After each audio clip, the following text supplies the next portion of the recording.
اللہ تعالیٰ نے وہ جو عربی تھی وہاں اس طرح سے اللہ نے کیا ہے، یعنی ایک ہی ہوائیں ہوتی ہیں،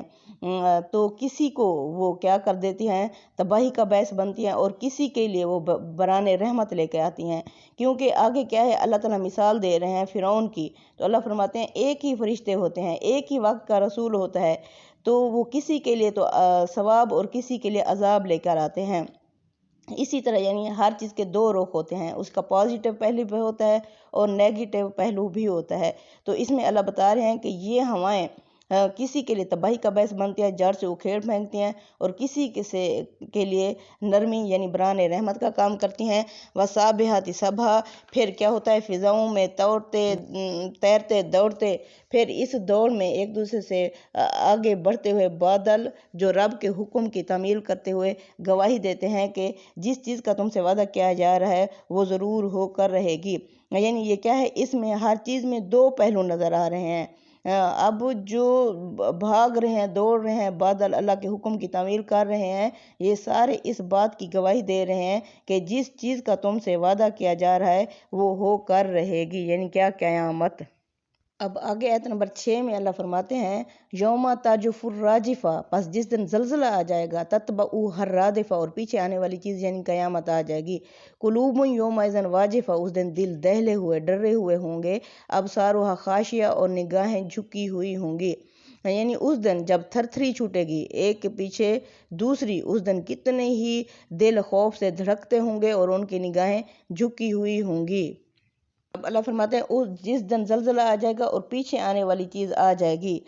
سورہ زمر کی آیت نمبر 68 میں اس کی اللہ تعالیٰ نے بتائی ہے کہ وَنُفِخَ فِی الصُّورِ، اس دن سور میں پھونک مار دی جائے گی، فَصَائِقَ، تو بے ہوش ہو جائے گی، مَن فِی السَّمَاوَاتِ، وہ جو آسمانوں میں مخلوق ہے، وَمَن فِی الْأَرْضِ، جو زمینوں میں ہے، إِلَّا مَن شَاءَ اللہ، ہاں جس کے لیے اللہ چاہے گا، یعنی وہ محفوظ رہیں گے اس بے ہوشی سے۔ ثُمَّ نُفِخَ فِیہِ أُخْرَى، پھر دوسری دفعہ سور پھونک دیا جائے گا، فَإِذَا هُمْ قِیَامٌ يَنظُرُونَ، پھر لوگ کھڑے ہو کر سب کچھ یعنی ان کے سامنے آ جائے گا، دیکھنے بھالنے لگ جائیں گے۔ یہ جس طرح کہ اللہ فرما رہے ہیں کہ جس دن زلزلہ ہو جائے گا اور پیچھے آنے والی چیز یعنی قیامت آ جائے گی،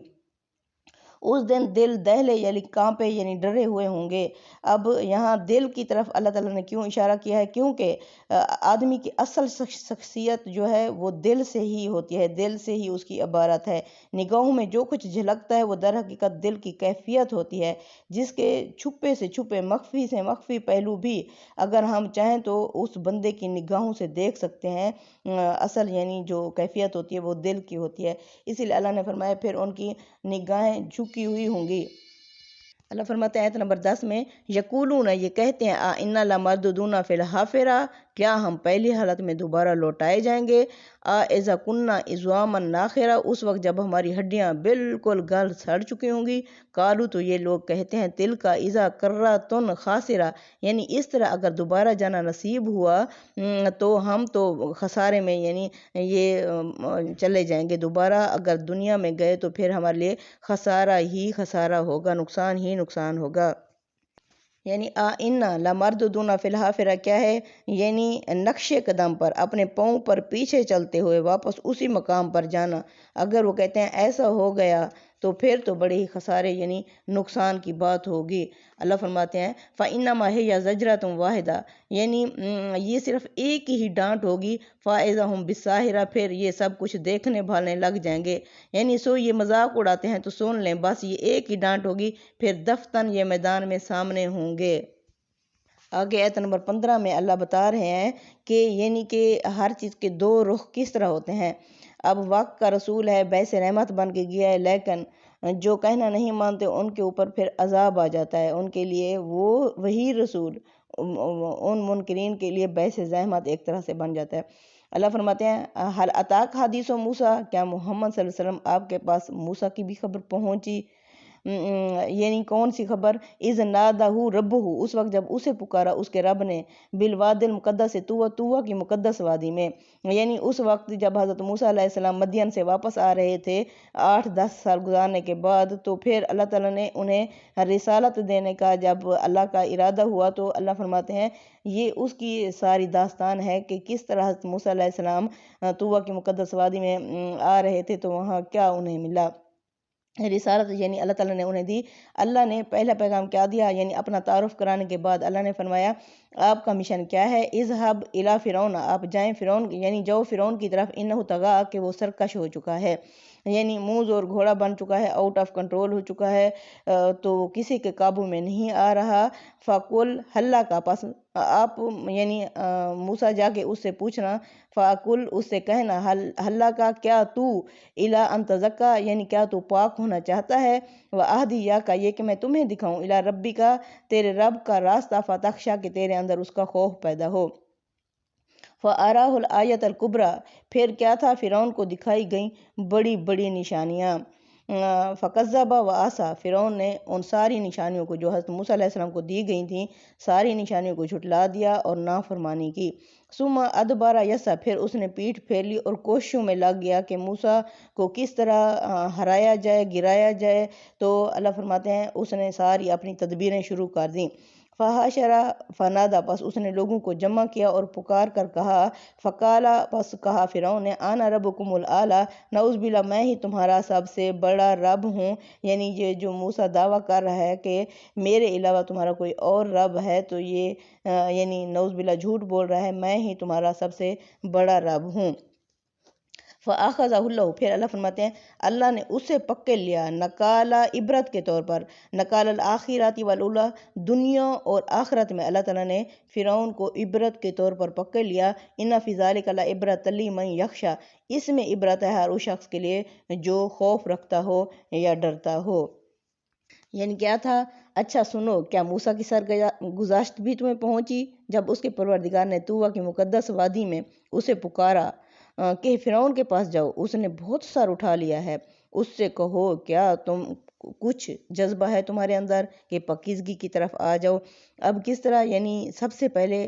پاکیزگی کی دعوت دی وقت کے رسول نے، یعنی انبیاء علیہ السلام کی دعوت اور ان کے لائے ہوئے دین کا مقصد یہی تزکیہ ہے۔ یہ مقصد جس اسلوب میں بیان کیا گیا اس کی بلاغت قابل توجہ ہے۔ اس موقع پر استاد امام لکھتے ہیں، اس فکرے پر غور فرمائیے تو معلوم ہوگا کہ اس میں بیاک وقت انتہائی درجے کی ناصحانہ شفقت بھی ہے اور ساتھ ہی وہ عظمت اور جلالت بھی جو اللہ تعالیٰ یا اس کے سفیر کے کلام میں ہونی چاہیے۔ مطلب یہ ہے کہ اب تک تمہاری جو روش رہی ہے فرعون، وہ تو یہی بتاتے ہیں کہ تم سے کسی خیر کی توقع نہ رکھی جائے، لیکن اللہ تعالیٰ بڑا کریم ہے، اب بھی گنجائش ہے کہ اگر تم سلامت روی کی زندگی اختیار کرنے کی رغبت ظاہر کر دو تو یہ راستہ تم کو دکھانے کی میں کوشش کروں، اور میں تم کو تمہارے پروردگار کی راہ دکھاؤں کہ تم اس سے ڈرو۔ یعنی اس سے معلوم ہوا کہ انسان صرف خدا کی خشیت سے پاکیزگی اختیار کرتا ہے اور خدا کی خشیت اس کی صحیح معرفت اس میں لاتی ہے، یعنی اگر وہ اللہ کا سے خوف کرے تو اللہ تعالیٰ کیا کرتے ہیں، اس کے لیے راہیں ہموار کرتے ہیں اور اپنی معرفت عطا کرتے ہیں۔ پھر اس نے فرعون کے پاس جا کر اس سے بڑی نشانی دکھائی، یعنی عصا کے سانپ بن جانے کی نشانی، لیکن اس نے کیا کیا، جھٹلا دیا اور نہیں مانا۔ پھر اپنی سرگرمیوں کے لیے پلٹا اور لوگوں کو اکٹھا کر کے پکارا، پھر کہا تمہارا سب سے بڑا رب تو میں ہوں۔ یہ فرعون کی اس تقریر کی طرف اشارہ ہے جو سورہ زخرف میں فرعون نے کی تھی۔ فرعون نے کیا کہا تھا، سورہ زخرف آیت نمبر 51، وَنَادَىٰ فِرْعَوْنُ فرعون نے پکارا، فی قوم ہی اپنی قوم کو، کالا کہا، یا قومی الیس لی ملک کیا میری بادشاہت نہیں ہے، مصر میں، وَهَٰذِهِ الْأَنْهَارُ یہ جو نہریں ہیں، تجری من تحتی جو میرے یعنی محل کے نیچے سے چل رہی ہیں، افلا تبصرون کیا تم لوگ دیکھ نہیں رہے، ام انا خیر من ھذا الذی کیا میں بہتر ہوں یا یہ شخص، ھذا الذی ھو مہین نعوذ باللہ جو ذلیل ہے، استغفر اللہ کم درجے کا ہے، ولا یکاد یبین جو بول بھی نہیں سکتا، صحیح طریقے سے واضح بھی نہیں کر سکتا اپنی بات کو، فلولا القی علیہ اسورۃ کیوں نہیں اس کو کنگن پہنائے گئے، من ذہب سونے کے، او جاء معہ الملائکۃ مقترنین یا اس کے ساتھ یعنی تابعدار فرشتے ہوتے، فاستخف قومہ پس اس نے بے وقوف بنایا اپنی قوم کو، فاطاعوہ سب اس کی اطاعت میں آ گئے، انہم کانوا قوما فاسقین کیونکہ وہ ایک نافرمان قوم تھی، فلما اسفونا جب انہوں نے ہمیں غصہ دلایا، ننتقمنا منہم ہم نے بھی ان سے انتقام لیا، فاغرقناہم اجمعین پھر ہم نے ان سب کو غرق کر ڈالا۔ یعنی کیا ہوا، بالآخر اللہ نے دنیا اور آخرت دونوں کے عذاب میں فرعون کو پکڑ لیا۔ لوگوں اس واقعے میں، اس سرگزشت میں یقیناً بڑی عبرت ہے ان کے لیے جو ڈرنے والے ہوں۔ یہ کیا ہے؟ بات اگرچہ عام صیغے میں فرمائی گئی ہے لیکن اشارہ انہی لوگوں کی طرف ہے جو سورہ کے مخاطب یعنی قریش کے لوگ ہیں۔ اللہ اب سارا واقعہ بتانے کے بعد یعنی اللہ فرماتے ہیں تم ایک سرداری کے اوپر اترا رہے ہو۔ فرعون جو بادشاہت کا دعویٰ کرتا تھا، جو خدائی کا دعوے دار تھا، اس کا میں نے کیا انجام کیا؟ تو اب تمہارے پاس بھی اللہ کے رسول صلی اللہ علیہ وسلم آ چکے ہیں، اگر تم کہنا نہیں مانو گے، تم تمہاری ایک سرداری کے بل بوتے پر اکڑ رہے ہو، تو وہ بہت بڑا بادشاہ خدائی کا دعویٰ کرنے والا بھی ڈوب گیا۔ اب آگے اللہ فرماتے ہیں،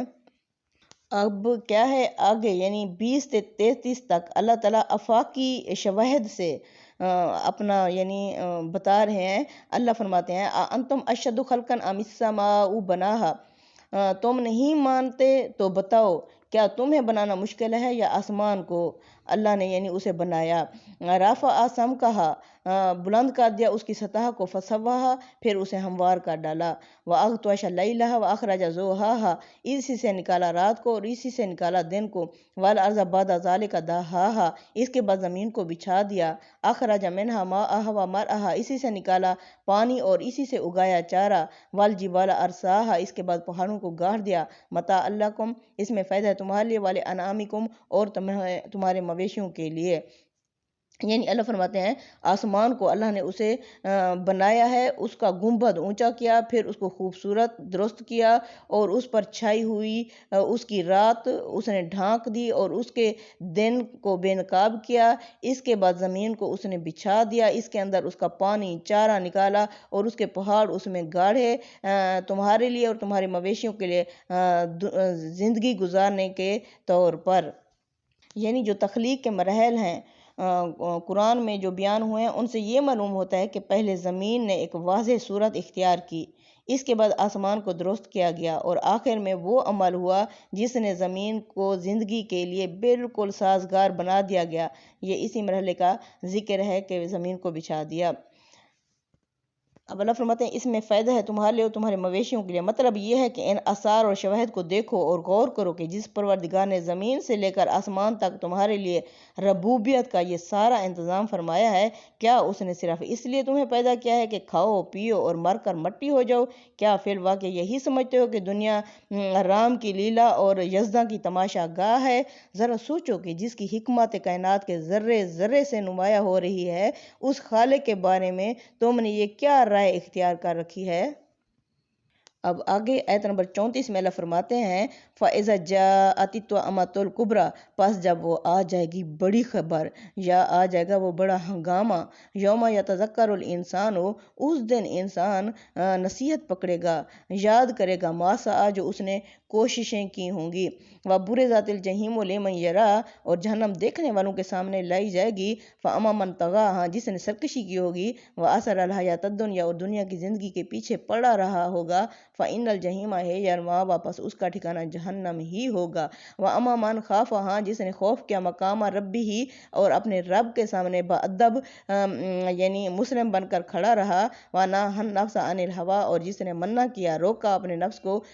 یعنی بری خواہشات سے، فَإِنَّ الْجَنَّةَ ہِیَ الْمَأْوَىٰ، پس اس کا ٹھکانہ جنت ہوگا۔ یعنی چنانچہ حقیقت یہ ہے کہ جب وہ بڑا ہنگامہ برپا ہوگا تو یہ سب درہم برہم ہو جائے گا، یعنی